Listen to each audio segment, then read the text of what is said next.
सभी का स्वागत है। आज टीटीसी के ट्रेनिंग प्रोग्राम के द्वितीय दिवस के प्रथम सत्र में मैं प्रभाकर मिश्रा डीएस कॉलेज से आप सबका स्वागत करता हूं। आज के हमारे जो एक्सपर्ट हैं प्रोफेसर सुफियान बेग सर, मैं इनका हार्दिक स्वागत करता हूं। सर के बारे में थोड़ी सी बात मैं कर रहा हूं। सर ने अपनी बीटेक एएमयू से 1992 में फर्स्ट रैंक के साथ किया। तत्पश्चात आईआईटी कानपुर से एमटेक सर ने किया 1994 में। सर ने आईआईटी दिल्ली से पीएचडी का खिताब अर्जित किया। सर एक किताब 29 बुक चैप्टर्स और 165 रिसर्च पेपर सर के नाम से प्रकाशित हैं। सर को कई देशों से लेक्चरर के तौर पर भी आमंत्रित किया जाता है और सर का हम लोग खुद अपने आप में बहुत गौरवान्वित महसूस कर रहे हैं कि आज हम लोगों को एक अच्छे व्याख्याता और एक अच्छे समाज के लिए दिशा पथ प्रदर्शक का लेक्चर हमें सुनने का सौभाग्य मिल रहा है। हम लोग बहुत गौरवान्वित हैं। सर, मैं अब आपको निवेदित करता हूं कि आप अपनी व्याख्यान अपने चालू करें सर, प्लीज सर। जी बहुत बहुत धन्यवाद, थैंक यू वेरी मच। आवाज आ रही है मेरी? हाँ जी सर, आ रही है। अच्छी बात है, बहुत अच्छा। मैं अपनी स्लाइड शेयर करता हूँ, थोड़ा अभी साथ रहिएगा हमारे, बता दीजिएगा स्लाइड सही आ रही है नहीं आ रही। हाँ श्योर सर। एक मिनट मैं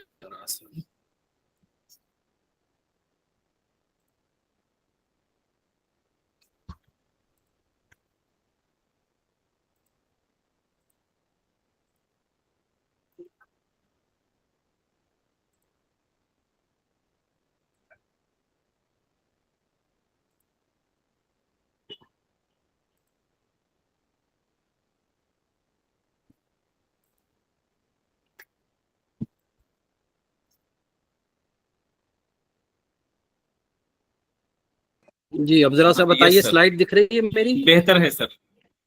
जी हाँ सर, बेहतर है, अच्छी है, दिख रही है।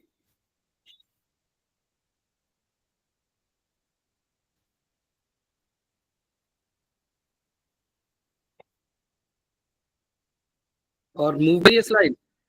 हाँ जी सर। नहीं, मूव भी कर रही है स्लाइड। अभी तो फर्स्ट पेज इसका दिख रहा है सर ओनली। इसका फर्स्ट पेज दिख रहा है sir, outcome based education and quality assurance.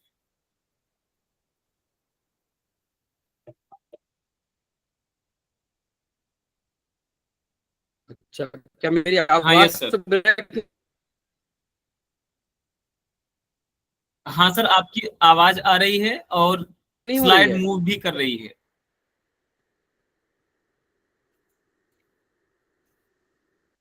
अच्छा, फर्स्ट पेज दिखाने में कह रहा हूँ मूव कर रही है स्लाइड। हाँ जी सर, मूव कर रही है, स्लाइड मूव कर रही है।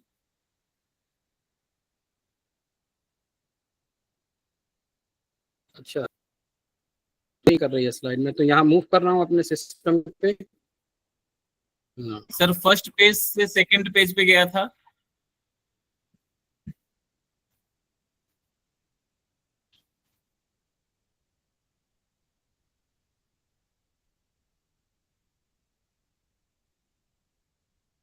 अच्छा,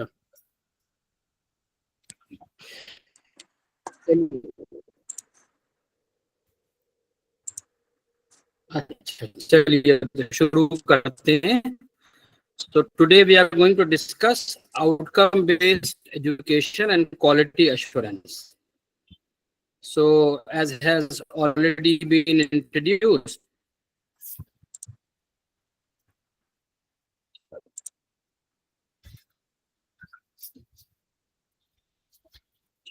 good. एक मिनट, थोड़ा सा जरा सा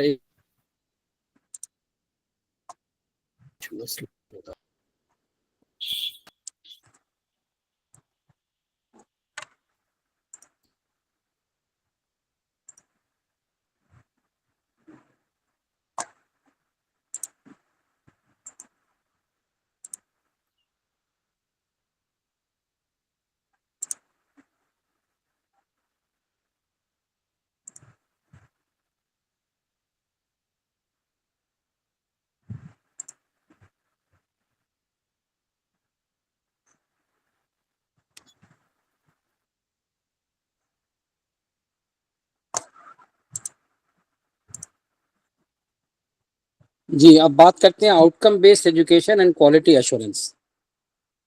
So I am Professor Sufyan Beg. I am Professor of Computer Engineering at Zakir Hussain College of Engineering and Technology, Aligarh Muslim University, Aligarh.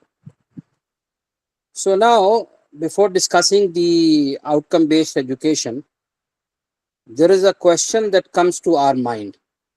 Can we quantify quality? That is something that we keep thinking. कि क्या quality को quantify कर सकते हैं, because these two terms seem contradictory in our minds. We think that if we talk about quantity, we shouldn't be talking about quality, and if we are talking about quality, we shouldn't be talking about quantity. But that is not quite true, because one sentence that connects both quantity and quality is, what you can't measure, you can't control.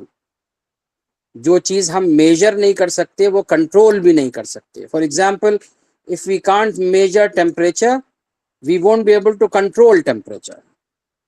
If we can't measure speed, we won't be able to control speed. Suppose I am driving on a highway and somebody covers my speedometer. So there is no way that I can control the speed of my car, because I do not even know what speed am I driving my car at. Whether I'm driving at 100 kilometers per hour, 110 kilometers per hour, 120 or beyond. I cannot gauge the speed of my car. So I cannot control it, obvious. पता ही नहीं लगेगा कब मैं over speeding कर रहा हूँ, कब मैं स्लो हो गया. I just won't be able to get to know. So likewise, if I continue, I can also say that if we can't measure quality, we won't be able to control quality either. So we have to devise ways and means through which we can control quality, right? So assessing the attainment of quality is the key to quality control and enhancement. Obviously, when we talk about quality control, we talk about enhancement only. Nobody wants the quality to come down. So quality control would invariably mean quality enhancement. But for that, the attainment of quality has to be assessed, has to be measured, right? Now, what are the levels of quality in education? The first and the foremost level is approval, which looks at the bare minimum infrastructure. Suppose the teachers are there, then we will say that, okay, approval may be given, whether the classrooms are there, whether the books are there, whether the labs in place, and we can say that approval may be granted.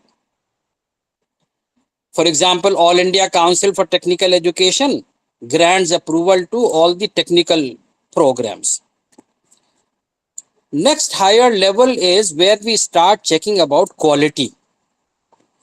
You must have heard about ISO certification. So just as ISO certification comes for goods, it also comes for services, International Organization for Standardization. So amongst the services, they also provide certification for educational services. So if somebody wants to get the ISO certification for their institution, they will have to assess the qualification of teachers teaching the courses, whether the classrooms are smart or not, and whether the latest edition books are available or not, and whether the equipment in the labs, they are of good quality or not. So we talk about quality. Next higher level is accreditation, wherein we start looking at not just the quality, but there is this concept of mutual recognition. This mutual recognition is very important, because the accreditation that is being done must be acceptable by different countries, different organizations, different institutions. In order to understand this mutual recognition, let me give you an analogy, and that will also be a learning point for all of us. You see, in India, no university can become a university unless passed by an act of law. India में कोई university तब तक नहीं बन सकती जब तक कि उसके लिए कहीं पर लॉ पास ना हो जाए. If it happens to be an act of the Indian Parliament, that becomes a central university. If it happens to be an act of the any state assembly, then it becomes a state university. So now you know the difference between a central university and a state university. It is not about funding, कि funding कहां से आ रही है, funding centre से आ रही है कि state से आ रही है. It is more about where the law has been enacted to declare that as a university. है ना, बहुत सी प्राइवेट यूनिवर्सिटीज होंगी, फंड कहीं से नहीं आ रहा है. How will you categorize such private universities as central or state universities? Because the fund is coming from nowhere. So it is not about funding, it is about where the law has been enacted, right? So there has to be an act for every university. सबसे ऊपर होता है act. The act will be passed in the parliament or the assembly, but that will be concise document. So this act is further elaborated upon by the statutes. Those statutes are further elaborated by the ordinance. And those ordinances, they are further elaborated by regulations.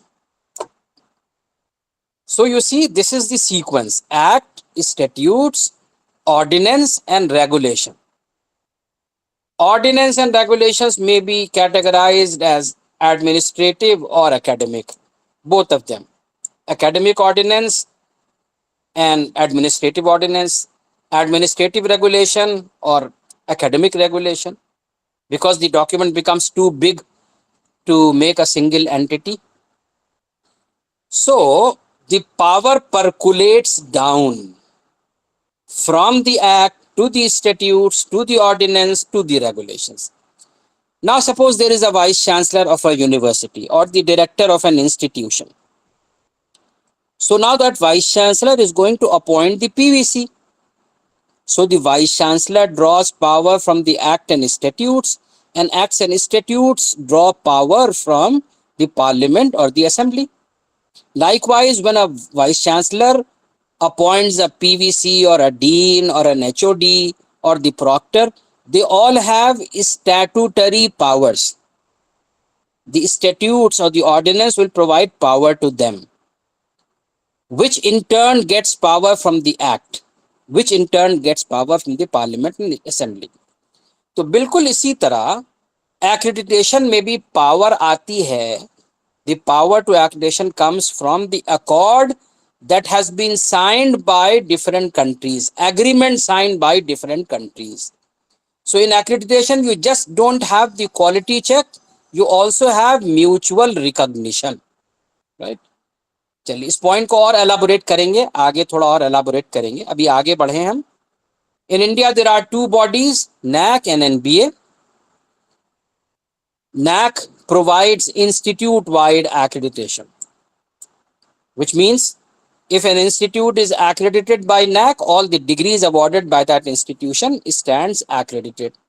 Whereas NBA is degree-specific accreditation. If NBA accords accreditation to BTech in computer science, for example, it stays with BTech in computer science. You cannot stretch it to BTech in information science or even MTech in computer science. So this is very degree-specific, NBA accreditation. Both of them have their own pros and cons.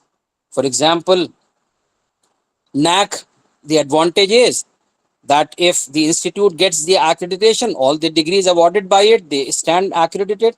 Whereas the advantage with NBA is that they say that let the stronger degrees be accredited and let the weaker degrees not pull down the stronger degrees. ऐसा ना हो कि weak degrees की वजह से institute को नहीं मिला तो strong degrees को भी accreditation नहीं मिल पाया, ऐसा ना हो.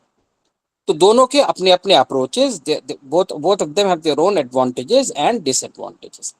तो ये तो बात हुई levels of quality in education की. अब what is accreditation? That is what we have to look into. So I will share one of the many definitions of accreditation. You must be wondering, why am I saying one of the many definitions? Definition have to be unique. Let me remind you of the good old story from our childhood days, where a few blindfolded persons were asked to touch an elephant and describe it. So the person who touched the trunk of the elephant, he said it's like a tree trunk. The person who touched the legs of the elephant, he said it's like no, the person who touched the trunk of the elephant, he said it's like a python.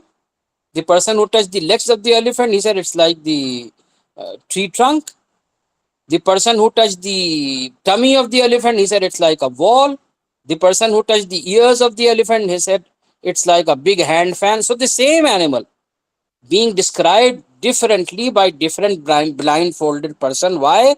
Because the animal is too large for a single definition. So likewise, accreditation, many people have given definitions. I am sharing with you the one I like the most. So what is that? Formal recognition of an educational program or institution, as the case may be. Program in the case of NBA, and institution in the case of NAC. Just now I told you. By an external agency. I have underlined external agency. On the basis of impartial assessment, again that is underlined, of the attainment of specific requirements against well-defined criteria. तो सबसे पहली बात तो क्या है कि external agency होनी चाहिए. Nobody can say that, okay, I am going to carry out accreditation for my institution, but let me do it internally. No, that will not be allowed because there is conflict of interest. Just like, suppose I am on the expert panel of a selection committee and my brother or my son is appearing as a candidate. So I won't be allowed to be there as an expert, no matter how much assurance I give that no, I will be impartial, let me sit. No, I will not be allowed because there is conflict of interest. तो पहली बात तो ये कि external agency हो, so that there is no conflict of interest whatsoever. On the basis of impartial assessment. तो ये दोनों अलग अलग जरूरी हैं. एक्सटर्नल एजेंसी भी होना जरूरी और impartial assessment भी होना जरूरी. What do I mean by impartial? See, there are two terms, subjective and objective. पंखे कम कर दो. Subjectivity and objectivity. These are कम कर दो. कम कर दो. There are two terms. We teachers and students have very narrow perception of subjectivity and objectivity. Objective, we think multiple choice questions, fill in the blanks, true, false. Subjective means essay type. Okay, that is not incorrect, but that is a very narrow perception. Objective means no matter who evaluates the answer book, the marks will remain the same. Whereas subjective means the same essay may be given 8 out of 10 by one teacher, 8.5 out of 10 by another teacher, and 9 out of 10 by yet another teacher. The same essay being evaluated differently, that is called subjectivity. तो impartial का मतलब है कि objective evaluation होना चाहिए. No matter who are the expert panel members, the marks should not vary much. Should not vary at all. And if they vary, it should not vary too much. है ना? तो दोनों अपनी अपनी जगह जरूरी हैं. एक्सटर्नल एजेंसी भी हो, impartial भी हो.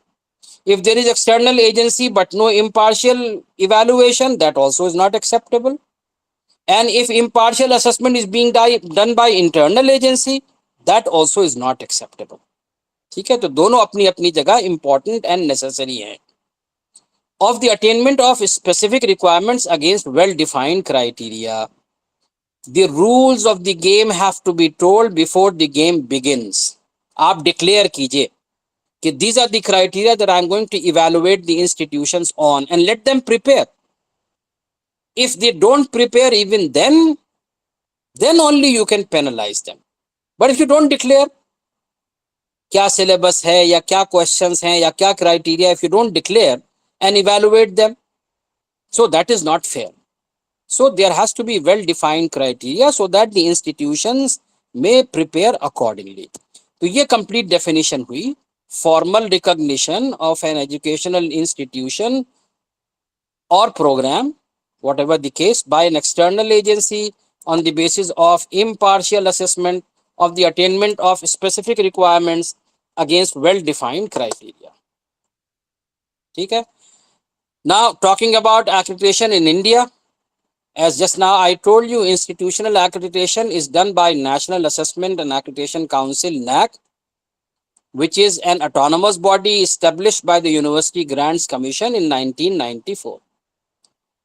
The technical programs, for example, they are done by National Board of Accreditation, NBA, diploma level to postgraduate level in engineering, management, architecture, pharmacy, hospitality, mass communication.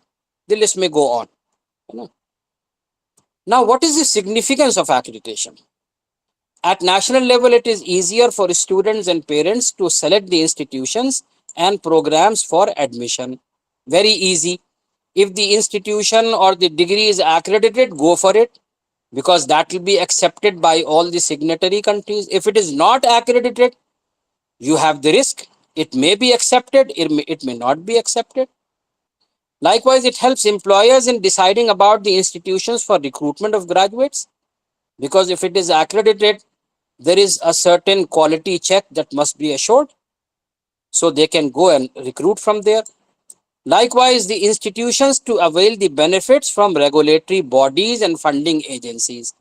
You must have heard about grade 1 autonomy, grade 2 autonomy, grade 3 autonomy given by the University Grants Commission. That is on the basis of different NAC scores. They have the privileges of their own. Likewise, funding agencies look at accreditation. For example, our engineering college got a hefty funding of 15 crores from the World Bank. The project was TEQIP, Technical Education Quality Improvement Program. So in phase 2, we got 15 crores and the requirement was that all the degrees must be accredited by NBA. So since we had the accreditation, we could get the funding. In phase 3, we got another hefty funding of 7.7 crores. So that was all because our programs were accredited. It also helps in institutions in deciding about transfer or exchange of students from other institutions. For example, there are two institutions and both of them are accredited. So they are at the same level. You can seamlessly transfer or exchange students from one institution to the other. But if suppose one institution is accredited and the other is not accredited, then there is all the exercise of degree equivalence, syllabus and all. After all that exercise, only you can decide to provide accreditation to provide exchange of students from one institution to the other. Now coming to the international level, mobility of students for pursuing higher studies and employment in other countries. दो चीजें हैं. दूसरी जगह जाके higher studies कर सकें students and they could get employment. So this mobility aspect is what I am going to describe in the next slide. What do I mean by global mobility? This global mobility actually comes from the multinational accords for mutual recognition of accrediting process and thereby recognizing the accreditation. For example, Washington Accord was signed in 1989 for engineering degree program, Sydney Accord in 2001 for engineering diploma polytechnic program, Dublin Accord in 2002 for engineering technician program, and Seoul Accord in 2008 for professional engineers in computing and IT related fields. So let me take the example of one accord, Washington Accord. This Washington Accord was an accord signed among 6 countries to begin with: Australia, Canada, Ireland, New Zealand, UK, and United States in the year 1989. So what does that mean? Suppose Ireland Board of Accreditation provides accreditation to any of their degrees, then that degree would have to be necessarily accepted by Australia, Canada, New Zealand, UK, and United States. None of them can refuse to recognize it. Likewise, if New Zealand Board of Accreditation accords accreditation to any of their programs, that will have to be necessarily accepted by Australia, Canada, Ireland, UK, and United States. So this is what I mean by global mobility, and this is what provides power to accreditation. So the purpose was to mutually recognize and accept the qualifications accredited by signatories. The accord at present has 15 full signatories and 5 provisional signatories. Now see the last point. Members of Washington Accord have outcome-based accreditation. So that is why outcome-based education gets so much significance, importance, right? Because Washington Accord requires outcome-based education to be in place. So there are several signatories of Washington Accord. Let me not go into the details. India is also added as one of the members. Let me move to accreditation models. What are the different models? See, one is the minimal model, which does not encourage continuous improvement. We talk about the situation today. If today I am meeting the requirements, I'll be given accreditation. I'm not futuristic. That in fact is a problem with the developing countries. Suppose I have to construct a bridge. I'll look at the traffic data as of today and I'll design the bridge. By the time the bridge is completed, it has already fallen short of the traffic requirements. What the developed countries do instead, they extrapolate the traffic data to next 15 years. What will be the traffic on this bridge in next 15 years? Accordingly, they design. So after 15 years, they evaluate whether the bridge is still good for the traffic or it has fallen short. If it has fallen short, they will reconstruct it. If it is good enough, we may give another 5 years. Okay, after 5 years, we will evaluate again. So we have to be futuristic in our approach. Minimal model is not futuristic. So next we start looking at the input-output model, right? We look at the input-output model. We look at the quality of students being admitted and the quality of graduates that are emerging out of it. Then is the outcome model. Let me give you an example. Suppose there is a farmer whom I give the most fertile piece of land, best seeds, best fertilizers, ample amount of water, but the crop is not up to the mark. That means there is something fundamentally wrong with my approach. Things are not gelling well. What ultimately matters for a farmer? It is the crop or the yield that matters for the crop, for the farmer. Likewise, for an educational institution, what is the quality of graduates emerging out of it? That is more important. Why to look at the quality of students admitted? What ultimately matters is the quality of graduates emerging. Obviously, in order to have good graduates, we need to have good, reasonably good quality of students also. But what we measure is the outcome. So now what is outcome-based education? Outcome-based education is starting with a clear picture of what is important for students to be able to do, then organizing the curriculum, delivery and assessment to make sure learning happens. See, in athletics, suppose there is a high jumper. He or she will set the bar first, and then he or she will assert to cross that bar.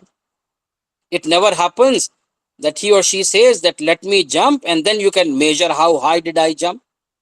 So you always set the bar first. Suppose there is a weightlifter. He or she will set the weights first and then assert to lift it. If he or she is able to lift it, then he or she will increase the weight and then again try to lift it. So we always set the goal first. So likewise, in outcome-based education, we have to set the goal first. You must be wondering that I'm talking about outcome-based education, but giving examples from games and sports.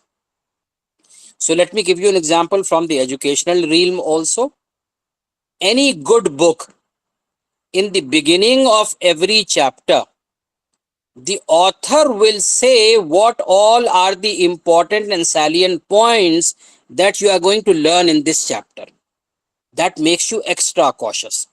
Oh, these are the points that I have to learn. While reading the chapter, whenever you come across any of those salient points, you pay special attention. After reading the chapter, you will evaluate, you will assess yourself whether you have understood all the salient points or not. If you haven't, you start all over again. So likewise, in outcome-based education, you start with a clear picture of what is important for students to be able to do. Then you assert by way of designing the curriculum according to the goal you have set, deliver the instructions according to the goal you have set, and you assess according to the goal you have set. So this is what outcome-based education is. So pictorially, let me represent outcome-based education by saying that we have the outcome-based education as the paramount thing. This outcome-based education, what the students should be able to do. Then organizing the curriculum and organizing the learning teaching to make a student achieve the outcome, right? And then you assess in the end to measure what the students have achieved. So this is how outcome-based education proceeds. First, you set the goal, then you assert by way of curriculum and learning teaching, and then you assess so that accordingly you can do the quality enhancement. So next slide I am going to share is a very important slide. This you have to remember because this is the pyramid of outcome-based education. You have the vision at the top, followed by mission, then program educational objectives, then program outcomes, and the course outcomes in the end. The design has to go from top to bottom, right? But assessment has to go from bottom to up, which means while designing, you have to set the vision first. Then you have to design the mission in such a way that you're able to reach the vision. Then you have to set the program educational objectives in such a way that you are able to meet the mission. Program outcomes in such a way that you are able to reach PEO. And then course outcomes in the end so that you are able to meet PO. PO, program outcomes, are the qualities that the students should have at the time of graduation. That is why PO is aligned with graduate attributes.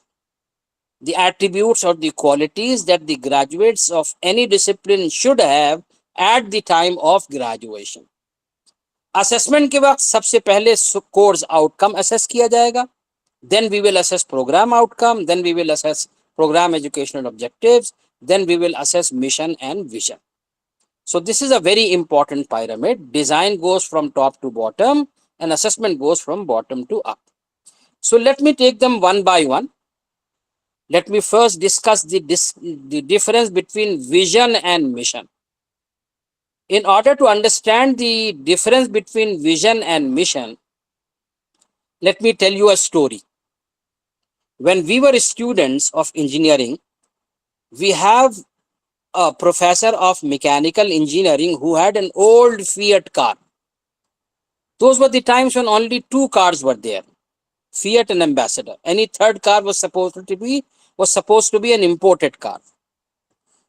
So he had an old Fiat car at the back of which there was a sticker which read, "When I grow up, I want to be a Rolls Royce."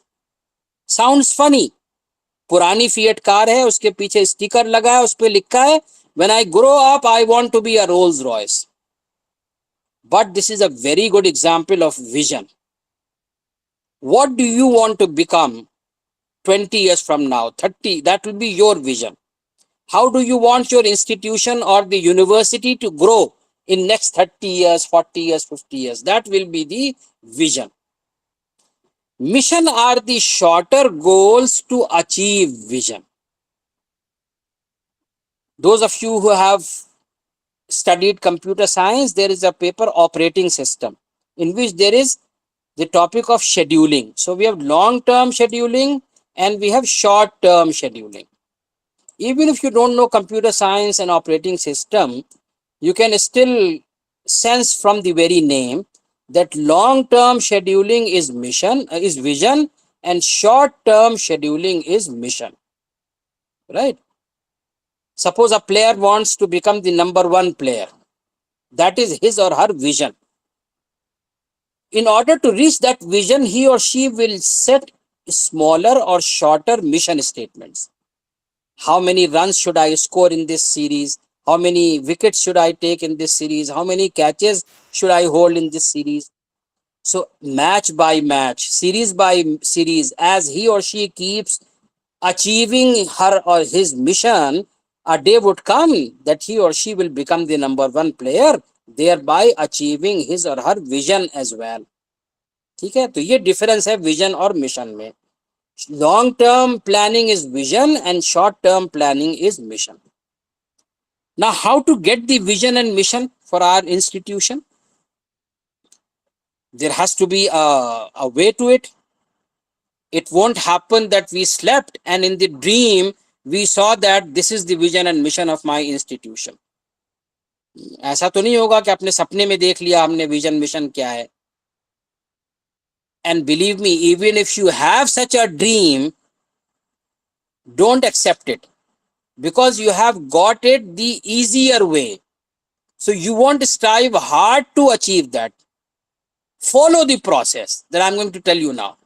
If you follow the process, you and other stakeholders will join hands in making you achieve that vision and mission.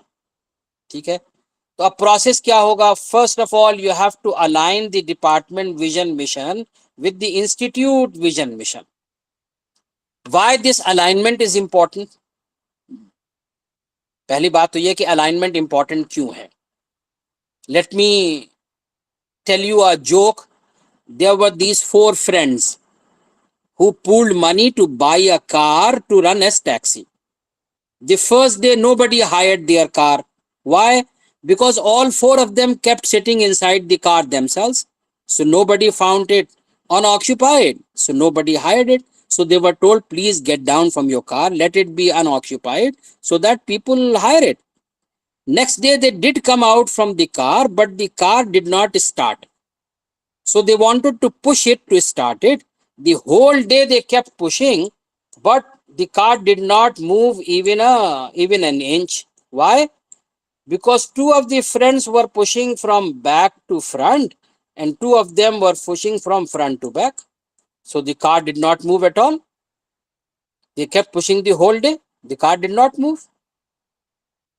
What they should have done? They should have, all 4 of them should have pushed it in the same direction. This is the importance of alignment. अब institute vision mission तो आपका एक तरफ जा रहा है और department vision mission दूसरी तरफ जा रहा है.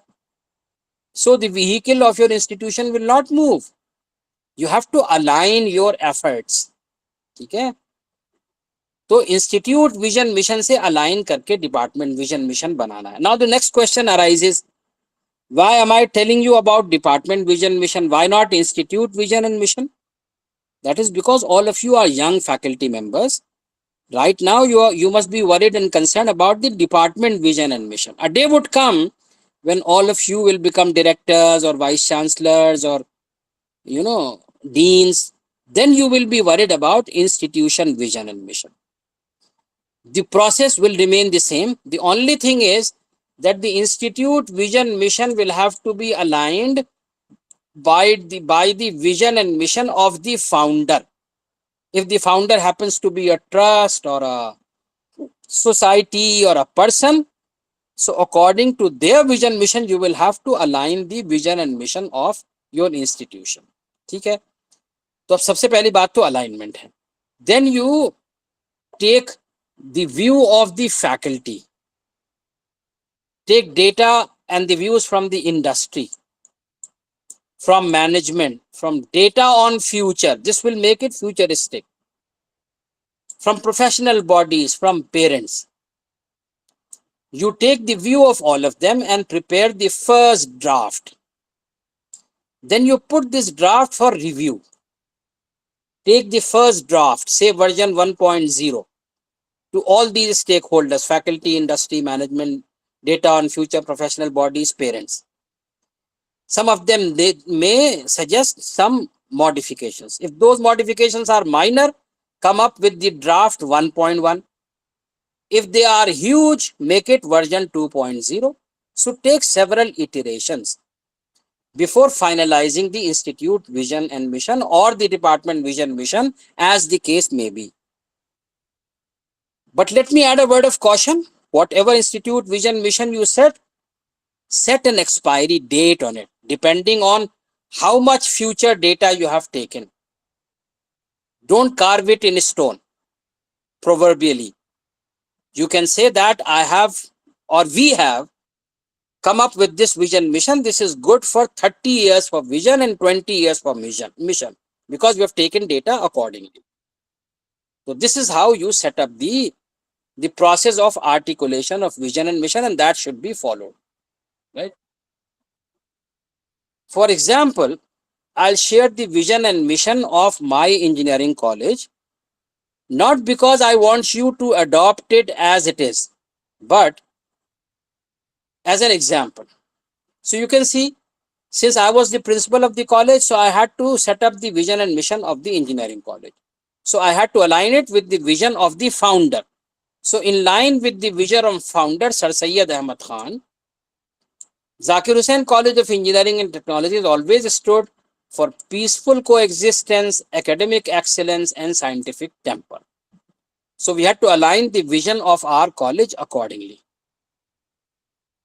The first thing, to become an institute of excellence.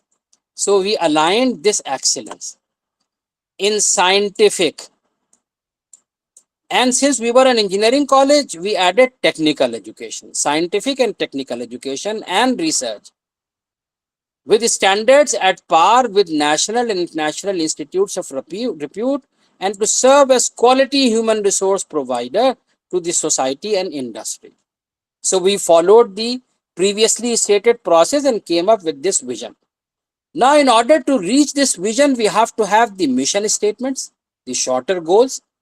So our mission statements are to offer state-of-the-art UG, PG doctoral programs, to make policies and atmosphere to attract and retain best faculty, to create an ambience in which new ideas and cutting-edge research flourish through effective curriculum and infrastructure, so as to produce the leaders and innovators of tomorrow, to produce ethically strong and morally elevated human resource to serve mankind, to undertake collaborative projects and consultancy for long-term interaction with the academia and industry, and to be among top 10 engineering institutes of India. So these are our mission statements. As we keep meeting our mission statements, a day would come that when we will reach our vision also. And then we will raise the bar further up, right? So 2 levels of the pyramid I've covered, vision and mission. Now let me come to the next 2 level. Vision, mission 2 level थे, अब PEOs and POs की बात करेंगे, right? Vision, mission we have done, PEOs and POs. PEOs are the quality, or the attributes that matured graduates should have 4-5 years after the graduation. How did they self-develop when they went out in the field? How a good businessman they became, how good an entrepreneur they became, how good a teacher they became, right? Because at the time of graduation, we didn't teach them how to teach, or we didn't teach them how to be an entrepreneur, or how to be a businessman, or how to be a director, and so on. How did they self-develop? PO, on the other hand, are the attributes that the students should have at the time of graduation. That is why it is aligned with graduate attributes. I told you just now, graduate attributes are the generic attributes that the students of any discipline should have at the time of graduation. In order to further understand the difference between PO and PEO, let me give you an example of a fruit. A fruit, for example, mangoes, they are ripe. फल पक गया, मतलब PO achieved. ठीक है? PO achieved. Now this fruit will go out in the market. People will now evaluate how does it taste, how does it smell, how does it appear. So that part is PEO. है ना? Graduation के वक्त उसके अंदर जो qualities होनी चाहिए वो PO है. फिर वो आपका ग्रेजुएट मार्केट में जाएगा. He or she will become managing director or a businessman or an entrepreneur or a teacher. Now people will assess how good a teacher or a businessman or an entrepreneur he or she has become. तो ये PEO और PO का difference है ना? अब इसका भी process होना चाहिए. How do we define the PEOs? So institute vision mission से अलाइन करके हमने डिपार्टमेंट विजन मिशन बनाया था. डिपार्टमेंट विजन मिशन से अलाइन करके हमको PEO बनाना है ना? So first and the foremost, we have to follow the alignment. Then we take the graduate attributes into account, and then we do a consultation process from faculty, student, data on future, alumni, industry, professional bodies. They're all stakeholders. So consultation process. Their views will be connected by the program coordinator. Their views will be summarized by the program assessment committee, and it will be accepted with or without review by the department advisory board. So you can take several iterations again. And then finally, whatever is the PEO decided, you attach an expiry date to it. These PEOs are good for 10 years, 15 years, whatever. After 10 or 15 years, we will sit again to relook or review. If it is good enough, we will continue. If it requires minor modifications, we will do minor modifications. If it requires a change altogether, we will replace them. So that is the process of following the PEOs, defining the PEOs. Before we understand POs, we need to understand what do I mean by graduate attributes. So these are 12 graduate attributes. I have given them with respect to engineering.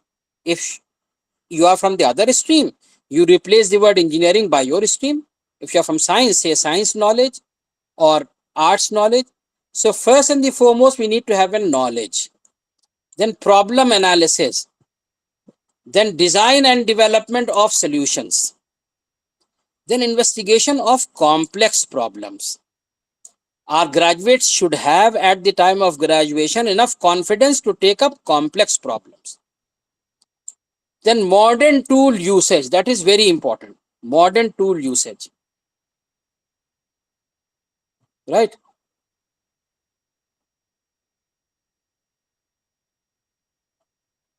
This modern tool usage, let me give you an example.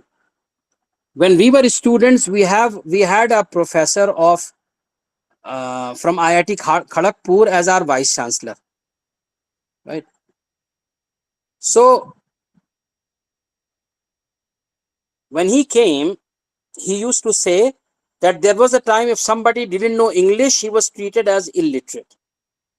Now is the time, he used to say then, now is the time if somebody doesn't know computers, he will be treated as illiterate, right? Continuing the same fashion, I can say today that if somebody doesn't know artificial intelligence, he or she will be treated as illiterate. So AI is not confined to computer science only. It is finding applications in science, art, social science, law, medicine, everywhere. So we need to know and we need to learn how to embrace the latest tool available. अगर जमीन खोदने को कहा जाए और आज भी हम फावड़ा खुरपी लेके खड़े हों, तो will be left behind. Somebody who has modern tool usage, he or she will have a better start. फिर नेक्स्ट क्या है, engineer and society. Let me throw a question at you. Have you ever wondered why Silicon Valley is called Silicon Valley? Silicon Valley is Silicon Valley because Stanford University and University of California at Berkeley are there. These are the two giant universities which have developed such an ecosystem around them that whatever graduates are emerging out of it, they are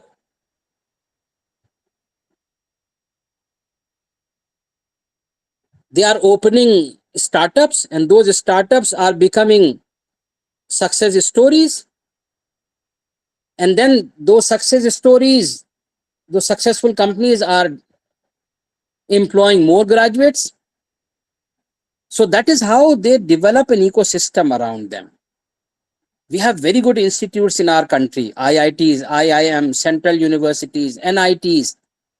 But outside the four walls of the university or the IIM or the IIT, a rickshaw puller or a tea seller or a hawker just doesn't know what this IIT or IIM is all about. So the benefits are not percolating down to society. That is a matter of concern. So engineer and society, or scientist and society, or a student from art, we all have to be very sensitive to our societal needs. Then environment and sustainability. Again, very important. I have no hesitation in admitting that we engineers are the biggest culprit of destroying the environment, because we overdo things. When we were young, this polythene came into market. All of us were overjoyed. Oh, wonder material, so light, thin, waterproof, insulator. We overproduced it. Now we are crying hoax. It is not decaying. What to do? I read somewhere that we learn from history that we do not learn from history. We learn from history that we do not learn from history.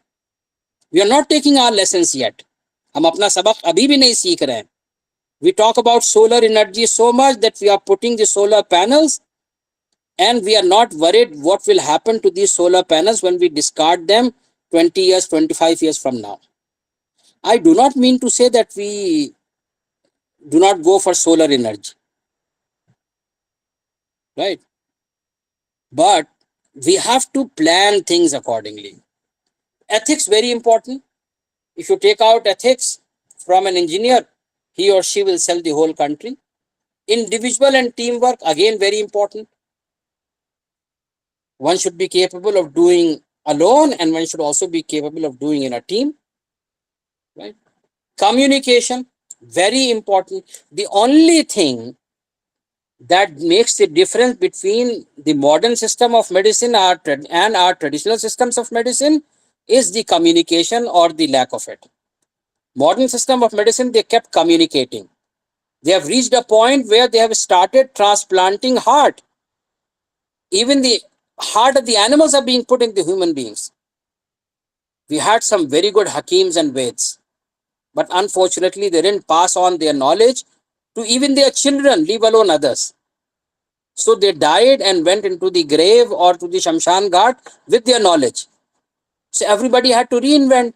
They had to start from scratch. So communication is very important. Lifelong learning. Learning doesn't stop the day we graduate. We have to go for lifelong learning, because things will keep shaping up, will keep changing. Project management and finance, again, very important. Suppose I'm designing a bridge. I should manage it in such a way that before the rainy season, I'm able to complete it. If I'm not, floods will come, and whatever I've done, that will all be wiped off. Everything runs on money, so I must be worried about finance. So ये 12 graduate attributes हैं that we have to be mindful of. In the next slides, I've just given the description that I've just now shared with you.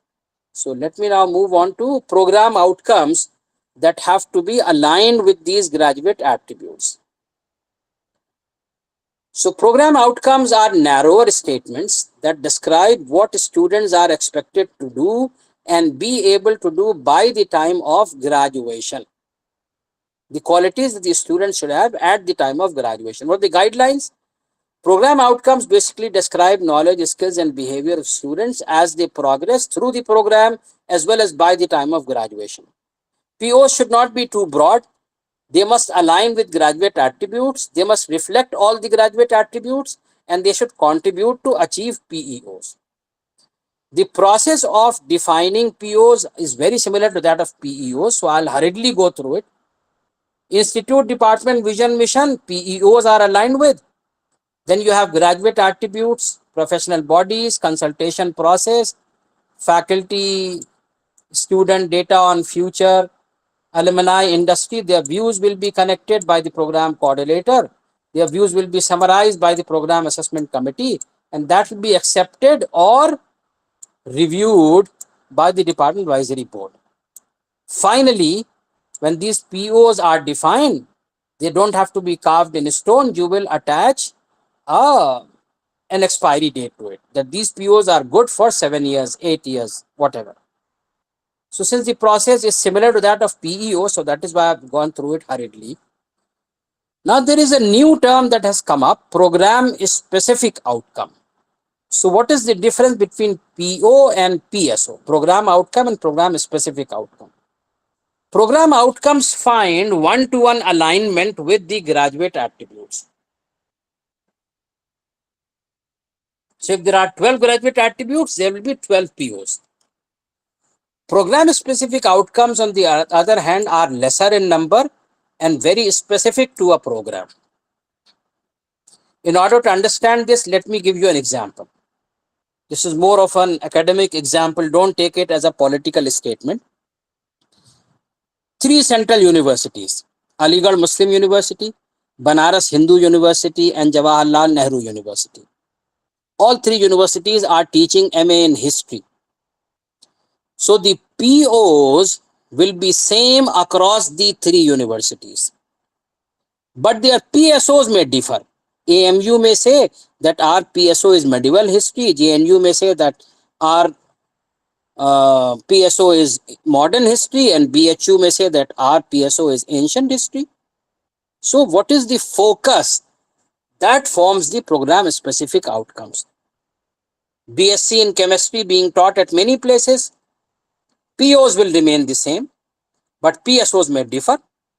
Some university may say that our PSO for BSc in chemistry is organic chemistry. Other may say that we talk about physical chemistry, that is our PSO, and so on. So the focus programs are PSOs, which may be lesser in number. Now the last level of my pyramid is course outcome. So course outcomes have to be student focused, not professor focused, which means learning oriented, not coverage oriented. What the students should learn, not what I can teach. There has to be alignment between course, program, and institutional levels. Institutional levels are vision, mission. Program levels are POs and PEOs, and course level is COs. So there has to be alignment. Focus on abilities central to the discipline. Suppose I have a unit system in my syllabus. So 4 units, take the central theme of every unit and form a CO. So 4 units, 4 COs, easier way to get it. Focus on aspects of learning that will endure. Again, let me give you an example. When I was doing PhD at IIT Delhi, there was a foreign diplomat who was visiting IIT Delhi. So he was talking to one of the professors of computer science. This is a very deep example, so try to understand. So this diplomat asked the professor of computer science from IIT Delhi, which programming language do you teach your students? The response of the professor of computer science from IIT Delhi was an eye-opener for me. He said, we don't teach them language, we teach them programming. See the difference. We don't teach them language, we teach them programming. Languages may keep coming and going. There was a time when Fortran was there, then Pascal came, then C, C++, then C#, then Java, now today Python. And this Python may go tomorrow, another language may come. If I teach my student just the language and the language goes out of market, the student also goes out of market. On the other hand, if I teach them programming, languages may keep coming and they'll keep adopting the syntax and will shift to the next language very easily. So aspects of learning that will endure the test of time. They are limited to manageable number. There should not be too many that we are not able to manage. As I said, 4 units, 4 COs is a good choice. It's specific enough to be measurable. This is very important because if we can't measure, we won't be able to control. So that is most important and fundamental to BEE, OBE. Now a few slides on Bloom's taxonomy, right? Benjamin Bloom was there 1913 to 1999. He gave some learning levels. And let us talk about those learning levels.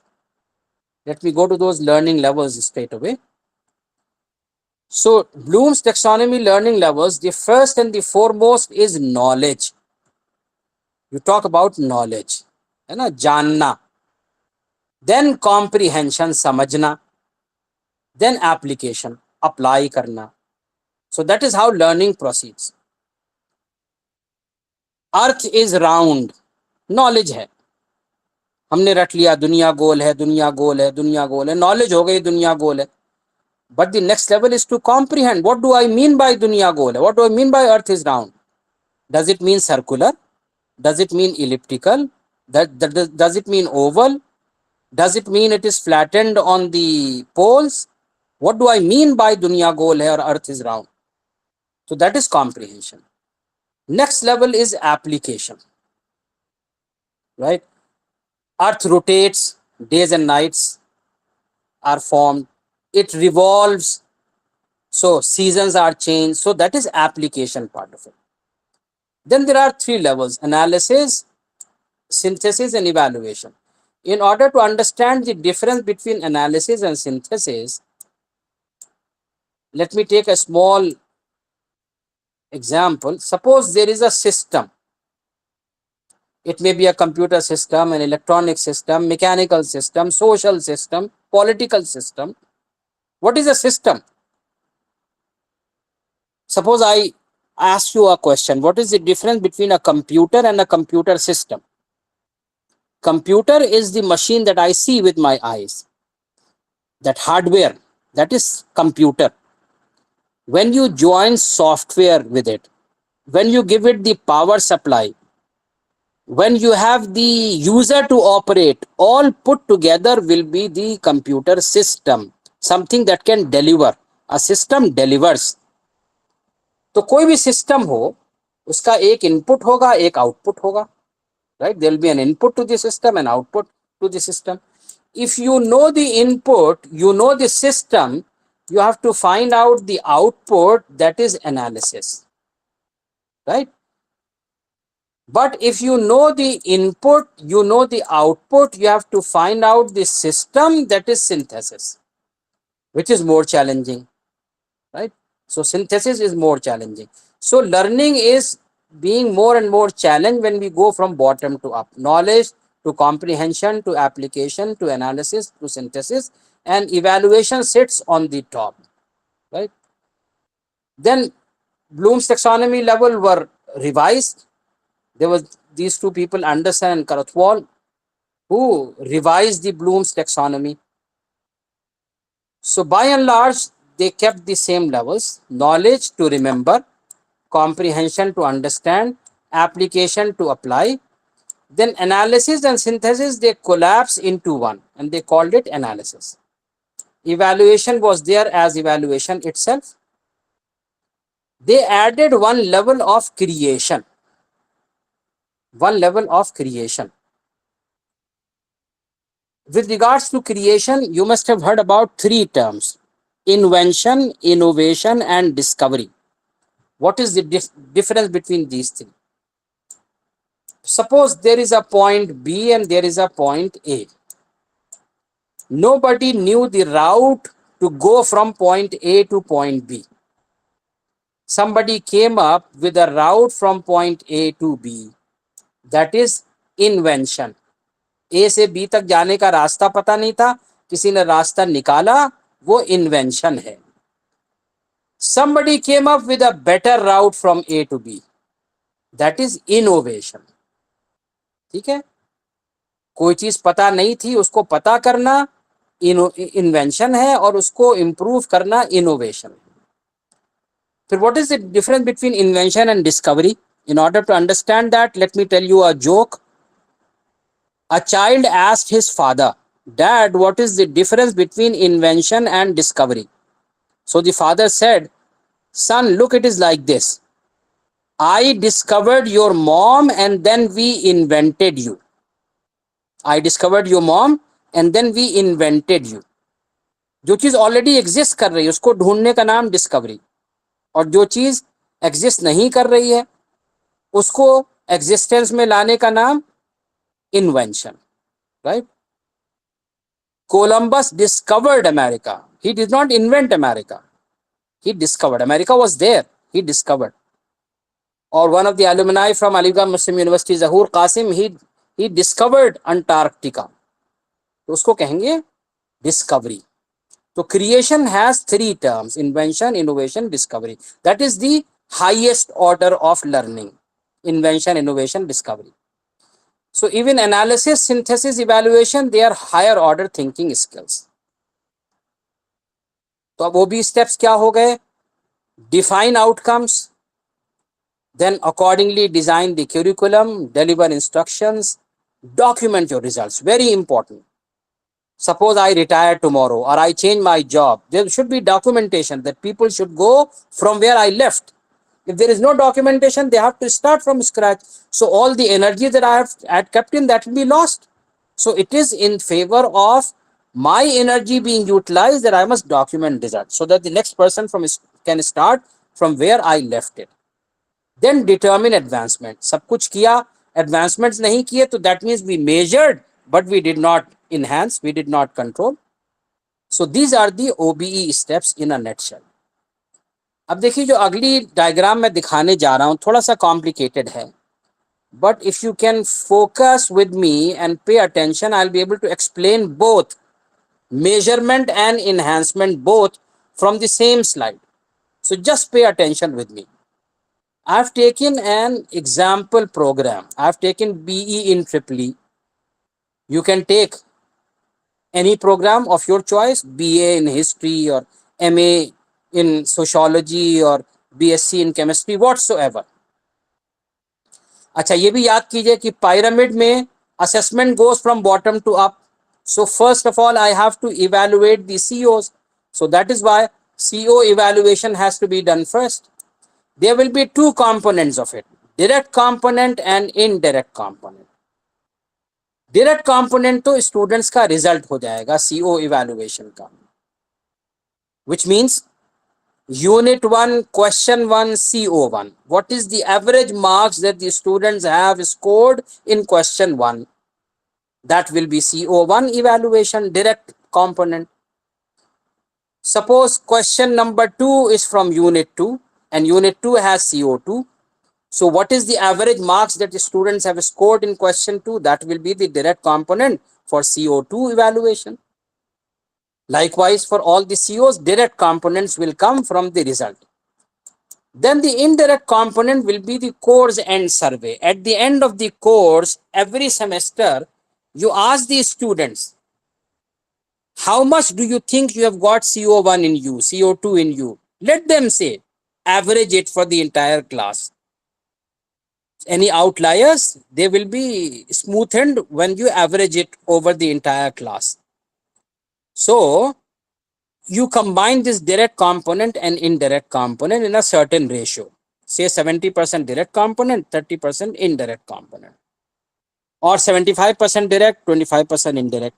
You must be wondering, ये कहाँ से आ गया 70, 30, 75, 25? See, the idea is that you have to declare the rules of the game before the game begins. You cannot keep changing the goalpost after the game has begun. तो आपको जो रखना है वो रखिए, 70-30 रखिए, 75-25 रखिए, but declare it before the course starts. You cannot keep changing the goalpost. ऐसा नहीं है कि रिजल्ट देख लेंगे, अगर रिजल्ट अच्छा आ गया तो डायरेक्ट कंपोनेंट बढ़ा देंगे, अच्छा नहीं आया तो फिर इनडायरेक्ट कंपोनेंट बढ़ा देंगे. नहीं, ऐसा नहीं चलेगा. You have to declare the rules of the game before the game begins. Whatever you set it, you set it. But then you meet the requirements. ठीक है, तो ये हो गया CO evaluation. Direct component, indirect component दोनों को add कर दीजिए in a certain ratio, you get CO assessment. Now this CO assessment will become the direct component of PO evaluation. ये इसका डायरेक्ट कंपोनेंट हो जाएगा. उसका इनडायरेक्ट कंपोनेंट आएगा alumni survey and exit survey. Exit graduate feedback. At the time of graduation, ask your students how much do you think you have got PO1 in you, how much PO2 you have got, how much PO3, how much PO12 you have got. Let them say, average it over. ऐसी alumni से पूछिए, you graduated from our institution, our university, how much do you think you have got PO1 in you, PO2 in you.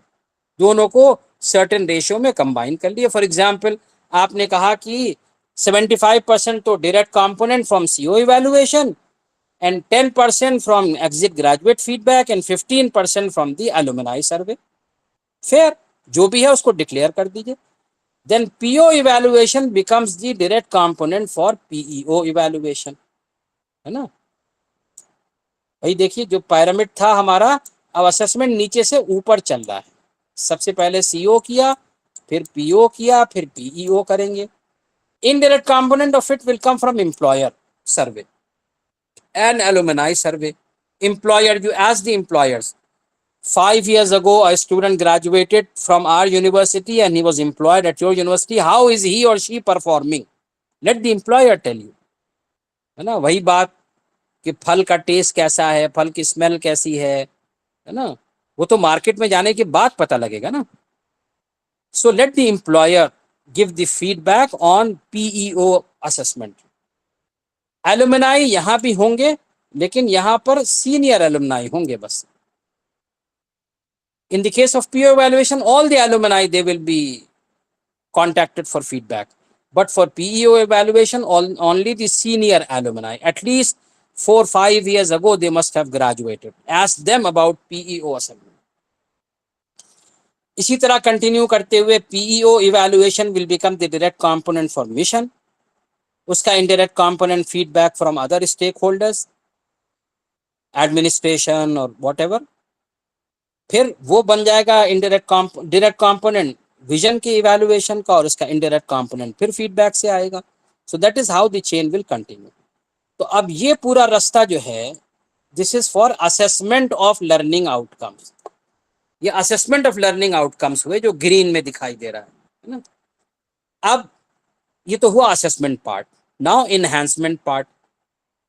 You take the achieved CO and compare it with target CO. इसीलिए देखिए यहाँ पर plus minus की difference कितना है. यहाँ तो सब जगह प्लस प्लस लगाया हुआ था हमने, क्योंकि direct component indirect component were being added up. But here you see the difference. Target CO से achieved CO कितना short रह गया. Likewise, achieved PO, what is the difference between achieved PO and target PO? Achieved PEO and target PO. So all their differences are added up. And then the OBE admin will propose the improvement. कैसे करेगा वो भी आगे मैं बताऊंगा improvement कैसे करेंगे, but it will be based on the differences between the target and the achieved learning outcome. So this proposed improvement, when incorporated and when you run the same program next year, that will be a better program. It will be expected that the gap between the target and the achieved learning outcome will narrow down. A day would come when the achieved target may exceed the achieved learning outcome may exceed the target CO or target PO. Then you raise the bar. फिर आप बार बढ़ा दीजिए उसकी. ठीक है. So this is about assessment as well as enhancement both. तो अभी कुछ समरी वगैरह, I'm skipping a few slides now. हाँ, अब देखिए ये जो इम्प्रूवमेंट की बात हुई थी ना, OBE एडमिन इम्प्रूवमेंट कैसे देगा वो देखा जाए. Evaluation for improvement. The evaluation that we have done, how do we use it for evaluation? See, there will be a 3-dimensional approach for improvement. Result of assessment is used for one dimension, curricular improvement. Other dimension is course delivery and assessment. And the third dimension is revise और redefine the POs. मान लीजिए बार बहुत ऊपर रख दी थी, cross ही नहीं कर पा रहे हैं, तो नीचे ले आओ ताकि डिप्रेशन ना हो, और उसको क्रॉस कर लिया है तो raise the bar so that you improve further. So this three-dimensional improvement will have to be done either by way of improving the curriculum or by way of improving the course delivery and assessment or revise, redefine the POs themselves. तो ये पूरा पूरा OBE framework next slide में हम दिखाते हैं आपको. So you have color coding there. जो ऊपर वाला color है, this is about the institution level, vision, mission. Middle one is about the program one, PEO and PO, and the last one is course level, which is CO, right? And then there is a continuous cycle, assessment followed by improvement, assessment followed by improvement, right? It's continuous process. And you can take the industry and professional inputs, organizations inputs and feedback in order to have the improvement in place, right? So this is the OBE framework, a continuous process. So what is the process of redefining POs?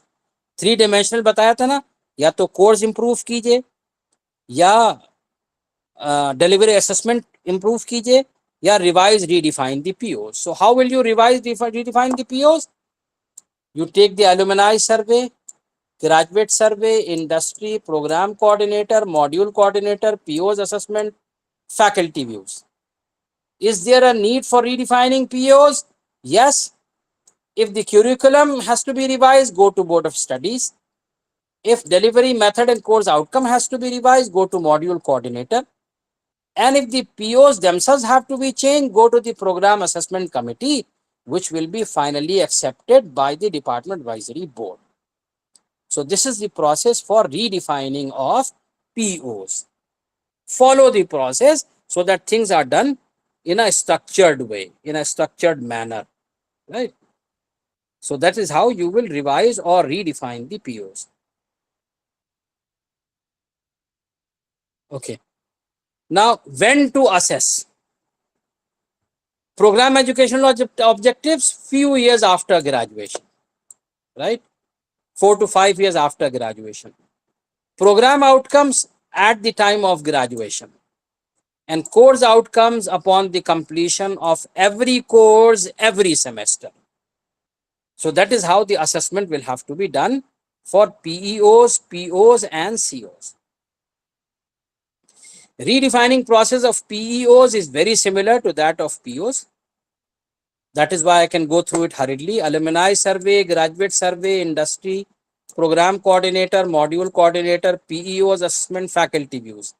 Is there a need for redefining POs? Yes, identify the changes. If the changes have to be in curriculum, go to Board of Studies. If the changes have to be done in the regulations, go to the academic council. If it has to be the PEO that needs the change, go to the program assessment committee, and department advisory board will finally accept it with review or with several round of reviews as the case may be. So that your three-dimensional thing will be covered. Either change the curriculum or change the delivery and assessment or revise or redefine the POs. Okay, so that's all from my side. Thank you very much for your patient listening. I can take questions now if there are any. अगर कोई questions हैं तो आप लोग पूछ सकते हैं.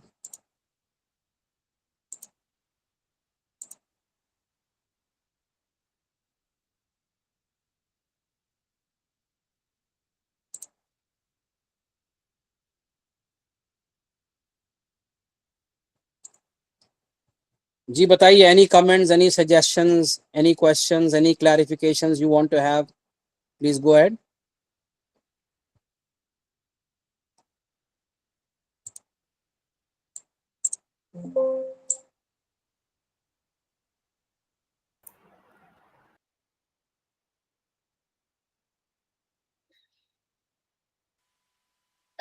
Good जी evening, sir. बताइए. Sir, my हाँ, name good is evening, Priyanka good evening. Deshmukh. Hello. हाँ हाँ Yes, sir. Ji ji First of all, बताइए. So first of all, thank you so much for such a crystal clear and crisp presentation with enriching with so much of examples. It was very easy to understand. Mhm.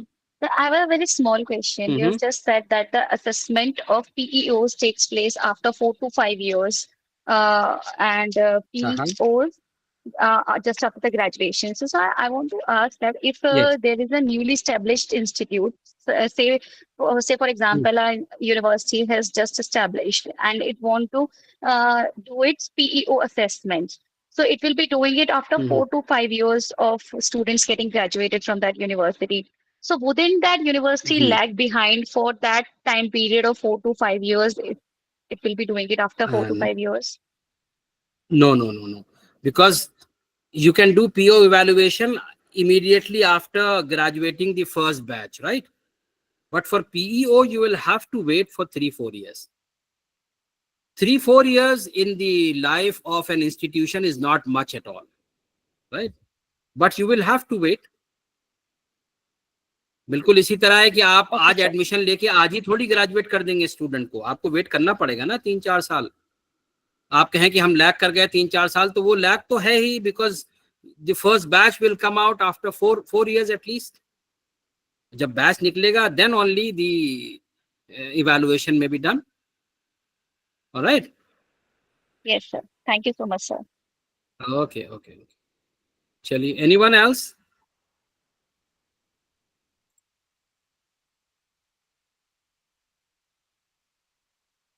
Yes, anybody wants to say something?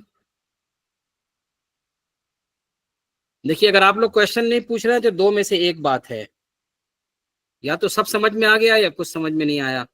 I don't know which side you are.